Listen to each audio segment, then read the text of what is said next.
चलिए एक बार फिर मैं आप लोगों के समक्ष आया हूँ उन पंच इंद्रियों में से, 5 इंद्रियों में से दूसरी इंद्री को लेकर आया हूँ। पिछले एपिसोड में मैंने आपको उन 5 इंद्रियों में से सबसे प्रमुख इंद्री अपनी आँख के बारे में बताया था, जो सबसे इम्पॉर्टेंट होती है, सबसे ज़्यादा हमें इंफॉर्मेशन देती है। उसके डिटेल में बताया, उसके बारे में क्या करना चाहिए, कैसे उसकी रक्षा करनी चाहिए, कैसे वो ख़राब हो सकती है। अब आइए मैं अगली इंद्री की तरफ आता हूँ, जिसे हम नाक कह सकते हैं। तो आइए मैं आपको इसके बारे में बताता हूँ।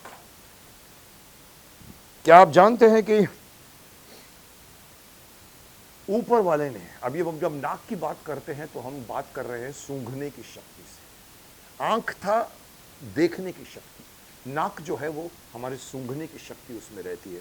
तो क्या आप जानते हैं कि ऊपर वाले ने जो हमें सूंघने की शक्ति दी है, उसके जरिए हम 10,000 अलग अलग महक को पहचान सकते हैं। Can you imagine 10,000 different kinds of smells you can recognise. हमारा ये नाक की हमको इतनी शक्ति मिली है कि 10,000 से ज़्यादा हम महक को पहचान सकते हैं।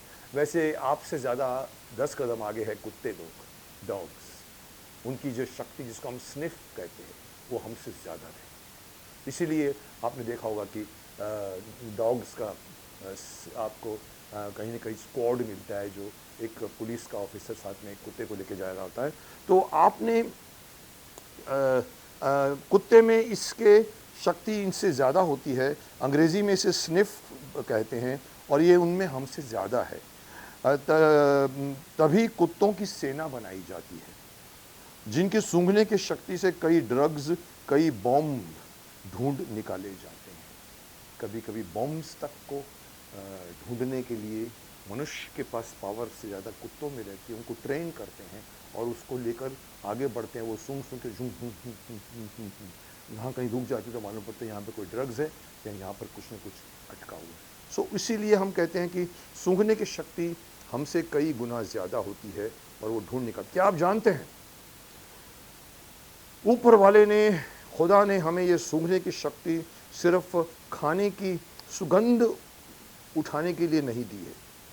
कैसे आप स्वादिष्ट अपने मनपसंद के खाने को सूंघते ही कह उठते हैं कि वाह क्या खाना बनाया है, मार मम्मी क्या खाना बनाया है, यहाँ तक कि आपके मुंह में से लार भी आने टपक पड़ती है। पर आपको दरअसल इस गुण को देने के पीछे ऊपर वाले की मंशा कुछ और है। शायद आपको ये सुनकर हैरानी होगी कि हमारे लिए एक तरह का ये सुरक्षा तंत्र है, यानी डिफेंस मैकेनिज्म है। मैं ये आपके साथ अक्सर आपने देखा होगा, आपके अपने घरों में भी देखा होगा, औरों को भी देखा होगा कि आदमी रात को उठता है, या कभी कभी हम बंद घर में भी हम काफ़ी टाइम के बाद एंटर करते हैं, चाबी से खोलते हैं और एंटर करते हैं, और अंदर जाके फिर हमको पता नहीं होता। और अगर हम जाके उधर गैस के, हमको भी चाय पीनी है, या तो हम जाके माचिस ढूंढते हैं, चूल्हे को ऑन करते हैं और ठीक करते हैं। आपको पता नहीं है कि ऑलरेडी जब आप यहाँ नहीं थे, आपका वो लीक कर रहा था सिलेंडर। अगर दुर्भाग्यवश वो सिलेंडर ऑन होगा या लीक कर रहा होगा तो आप समझ सकते हैं माचिस की तीली जो है वो पूरे के पूरे कमरे में फैली हुई गैस को भड़का देती, धुआं करती, और बहुत बड़ी दुर्घटना हो सकती है। इसीलिए हमें ऊपर वाले ने सूंघने की शक्ति, जिसे हम घ्रूण शक्ति भी कहते हैं, जिसकी मदद से हम, जैसे ऊपर कहा कि 10,000 गंधों को पहचान सकते हैं, और गैस की गंध भी उसी में से एक है। जो हम डिफरेंट गंध जानते हैं, ये गैस की गंध है। हमें पता है, हमारे अंदर शरीर में प्रोग्राम्ड है कि गैस की सुगंध ऐसी होती है।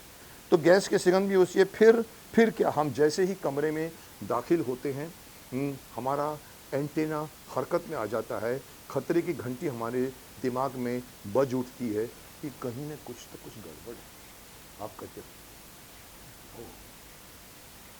आपको लगता है ओ तो गैस लीक हो रही है, और आप क्या करते हैं, इस कुत्तों की तरह आप अपनी नाक को सिकोड़ते हैं।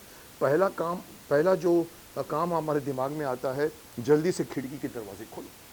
आपको पता है इसका प्रोटेक्शन क्या है? जल्दी कर कमरे में से खिड़कियां खोल देते हैं, आप पंखा भी शायद ऑन कर देते हैं, और जल्दी से खिड़की दरवाज़ा खोलो, पंखा ऑन करो, और ताकि जो अगर गैस फैली हुई है कमरे में वो बाहर निकल जाए। और उसके बाद गैस सिलेंडर या चूल्हे को बंद करो प्रॉपरली। उसके बाद सब कुछ ठीक लगे तभी चूल्हे को फिर से खोलो और उसको यूज़ करो। इस तरह से आप एक बहुत बड़ी दुर्घटना से टल जाती है, आप बच जाती हैं। और ये सिर्फ उस 1 या 2 इंच हमारे मुख पर हमारे इस भाग की वजह से हुआ है जिसे हम नाक कहते हैं। ये सब कुछ हुआ है वो 1 या 2 इंच हमारी जो नाक होती है हमारे मुंह पर चिपकाई हुई रहती है। Only because of this you are saved, आप बच जाते हैं।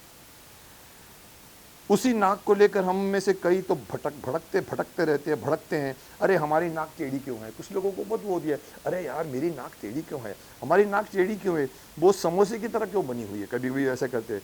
उसे हमारे जो शर्मा के बेटे की तरह नोकीली और सुंदर क्यों नहीं है? ये कई बार लोगों में कॉम्प्लेक्स आता है कि यार मेरी नाक मोटी है, मिरर में देखते हो उसके बच्चे की नाक कितनी कितनी नोकीली है और बहुत सुंदर है। तो कभी कभी हम कॉम्प्लेक्स में आते हैं, पर कोई कोई कोई कुछ फ़र्क नहीं पड़ता। हकीकत तो ये है कि नाक को का कोई भी साइज़ हो, कोई भी आकार हो, विकार हो, वो सभी नाक एक ही तरह से काम करते हैं और हमें जीने का सुख देते हैं। Size doesn't matter, shape doesn't matter, what matters is that this is a reality.